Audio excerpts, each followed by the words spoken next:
Alors les amis, là il y a une fille, elle s'appelle Fulja. Fulja, c'est la femme d'Ephrem, le vrai. Ils se sont mariés en 2018 à Creil. C'était le premier mariage de 2018 à Creil. Fulja, elle est née à Creil, c'est une fille de France. Elle a épousé un blédard. Là actuellement sur Snapchat, parce que moi, je ne suis plus sur Facebook beaucoup, ni sur YouTube beaucoup. Je suis tous les jours sur Snapchat. Elle vient de m'écrire pour le mariage de sa copine, Sophie. Filja, elle m'a dit, le peuple Brésilien, je souhaiterais que tu sois notre caméraman pour une copine de moi. Elle est née à Creil aussi. Son mari, elle s'appelle Moums. Un vrai wesh devenu posé. Moums, elle est née à Nogent, dans la cité de Nogent. Alors Moums, tu vas épouser Sophie en 2019 là. Je vous souhaite que du bonheur. Filja, elle va être fille d'honneur à votre mariage. Puisque toi, Sophie, tu es aussi la fille d'honneur au mariage de Filja. Donc, le père brésilien ne souhaite que du bonheur. Voilà pourquoi les enfants de France, ils me contactent parce qu'ils savent que je suis leur tonton et je suis leur amoureux parce que j'aime bien beaucoup les enfants de France parce qu'ils savent bien préparer plus que les blédards. Alors, Filja, merci pour cette opportunité. Merci de m'avoir choisi parmi votre caméraman.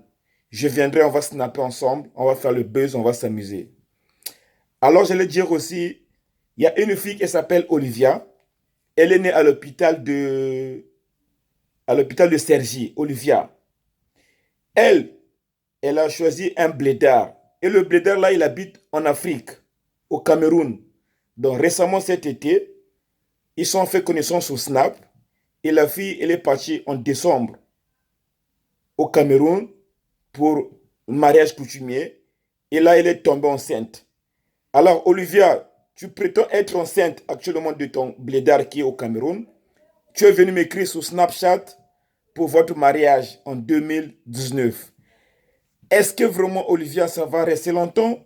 Ou bien est-ce que ton blédard là, il veut juste venir en France? Est-ce que c'est pour les papiers? Est-ce que c'est un vrai mariage? Olivia, je te demande que tu réfléchis parce que je t'aime bien. Ici, en France aussi, il y a des blédards qui cherchent des papiers. Tu peux trouver un blédard de France.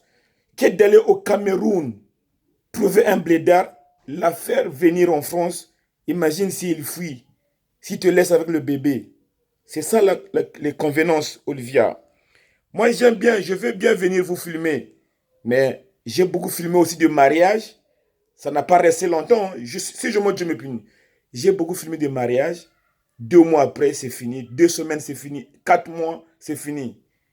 Il n'y a pas beaucoup de mariages qui durent. Donc, Olivia, tu es jeune, tu es belle. Là, tu es enceinte. Tu peux coucher ton bébé. Après, tu te faire déclarer par un blédard d'ici. On te donne un petit 3 000 euros, tu vois. Et lui, tu le laisses là-bas. Donc, réfléchis, Olivia, réfléchis parce que je ne vais pas venir filmer pour que vous divorcez après. Alors, en 2019, mes amis, il y a beaucoup de mariages, comme je vous ai dit. Il y a aussi le mariage de Clan Johnson. Clan Johnson, père double. Il habite à Mont. C'est un jeune playboy né ici. C'est l'ami de Brad Pitt, le français. Quand je parle de Brad Pitt, on voit directement son ami Guy Laroche. Malgré ils sont plus ensemble, mais ils ont bouleversé la mode. Guy Laroche et Brad Pitt. Donc son ami Clan va se marier. Ils ont pris la plus grande salle.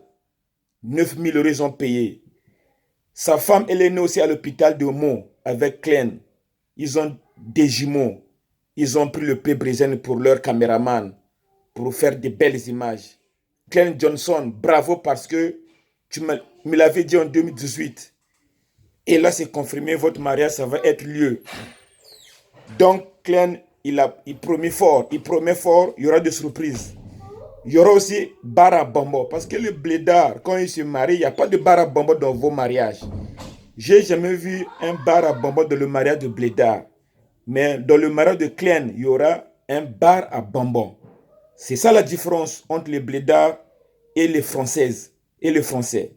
Parce que eux, c'est des Français, ils sont nés ici, ce sont des Africains, mais c'est des Français. Il y aura aussi le mariage de Obin. Obin, c'est une fille. Sa maman, elle a sacrifié sa jeunesse ici en France. Arrivée en France en 1994. Elle a eu des enfants. Obin, elle a bac plus 5. Elle travaille, elle a un enfant. Il va se marier. Il y a aussi le mariage de Jenny. Ouais, Jenny. Donc, actuellement, s'il y a des gens qui n'ont pas encore réservé leur date chez le P. Brezani, c'est le moment. C'est le moment de contacter le P. Brezani pour réserver, pour bloquer vos mariages, parce que le P. Brezani sera bientôt saturé. Donc, mesdames et messieurs, je sais que beaucoup de gens, ils comparent les images sur YouTube. Il faut bien regarder mes vidéos. Quand c'est moi-même qui ai filmé, je filme très bien et je ne bouge pas. Les images sont... Et cette fois-ci, je ne vais plus vous envoyer des gens. C'est moi-même qui va venir filmer parce que je ne peux plus envoyer des gens parce qu'ils ne filment pas bien. Donc, n'hésitez pas de me contacter, mesdames et messieurs. Le P. Brezani est toujours au top, toujours disponible pour vous. Que tu sois à Marseille, Strasbourg, que tu sois je ne sais pas où, peu importe, tu me contactes, je viendrai vous filmer. N'hésitez pas, n'hésitez pas. 2019 vient de commencer. Nous sommes là pour vous faire plaisir. Alors, Clint Johnson, le P. Brezani t'aime pour de vrai, toi-même tu connais. Donc, on va se voir. On va bloquer la date bientôt. Alors, qu'est-ce que j'allais dire encore? Pour les personnes qui disent que le P. Brezani ne sait pas parler français, ouais, le P. Brezani fait des fautes d'orthographe. Parce que sur les commentaires de YouTube, je vois beaucoup de gens qui viennent critiquer. J'allais tout simplement vous dire que beaucoup de Blancs, de Français, ils vivent en Afrique, en Côte d'Ivoire, au Sénégal, au Congo, partout au Cameroun. Mais c'est difficile de voir beaucoup de Blancs qui parlent Lingala. C'est difficile de voir beaucoup de Blancs qui parlent Lari, même s'il a fait 30 ans au Congo. Est-ce que vous comprenez? Un Congolais, quand il fait 30 ans en France, il parle français. Même s'il fait des fautes d'orthographe, c'est pas grave. Le but, c'est de comprendre ce qu'il veut dire. Mais souvent, qu'un Africain qui critique un Africain parce que son ami africain il a fait des fautes d'orthographe. Mais si c'est un Blanc qui parle Lari, quand il fait des fautes de Lari, vous ne parlez pas. Mais quand un Blanc commence à parler Lari ou bien Lingala, vous êtes content. Et Lari. Mangala. Mais il faut faire aussi ça quand un Congolais parle français. Iyo, Congolais français. C'est pas notre langue. Si le peuple parle en français, il fait des fautes. Est-ce que c'est un problème même? Mais vous faites ça des problèmes. Vous critiquez. Ah, il ne sait pas parler français. Il fait des fautes. Franchement, un Africain, il va rester toujours un Africain. Trop compliqué. Actuellement même, j'ai écouté beaucoup des audios sur le WhatsApp. Quand les Blancs, ils critiquent même les Noirs. Ils disent que les Noirs, il ne va pas changer parce que même quand ils vont dans vos pays africains, les lions, ils tuent, comment ça s'appelle, les herbes, je sais pas. Quand un lion tue les animaux de la forêt pour qu'ils bouffent, ça veut dire, nous, on n'a pas compris que le monde là, c'est un monde de combat. Ça veut dire, c'est pour ça que les blancs nous tuent pour avoir la richesse du pays. Est-ce que vous comprenez? Ça veut dire, je viendrai, en fait, bientôt je vais faire une étude d'une vidéo. Bientôt je viendrai parler d'une vidéo pour vous faire comprendre que qu'est-ce qu'un blanc, qu'est-ce qu'un africain. Parce que là, je suis venu parler de mariage, je ne vais pas mélanger des vidéos. Mais sinon, le noir, arrêtez de critiquer un